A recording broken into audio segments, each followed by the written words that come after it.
Hello guys welcome to मोर गोटे छोट blog. शुभ सकाळ, जय जगन्नाथ, नमस्कार समस्त को। मु बाहरी गली मोर से डेली ड्यूटी। तो देखो भाई आज केमी पागटी देती से खुशी लगे। मुझे पहुँची गली आम तल पार्किंग रे। तो ये आम एंट्री करा भितर को। तो जल्दी जल्दी जाए कम सारिकी आम पहुँची आम से खास जगह आसी पहुँची गली। तो जेहेतु एवटू मोर दिन आरंभ दिन शेष। तो आप भावते कौन खास जगह, यहाँ मोर खास जे कि मुझे मोर दिन आरंभ आ दिन शेष भी हुए। तो से लगी मुझे जल्दी जल्दी कम सारी मुझे जगह आसी पहुँची जाए, ना मोर दिन टोटाल भलर कटेनि।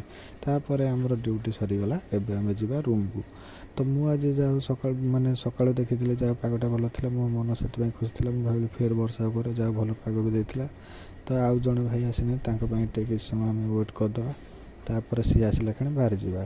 तो सी बर्तमान आसी पहुँची गले। एवं आम जीव रूम को। रूम गला बाटर आज मन पड़ा कि आज इंडिया साउथ आफ्रिका खेल अच्छी। तो डेरी नक मो भाई की कहे जल्दी जल्दी चल जा खेल टे देखा। तो जेहेतु मोर आज छुट्टी अच्छी तो से बाहरी गली रही। जय Jagannath, bye tata. Next blog.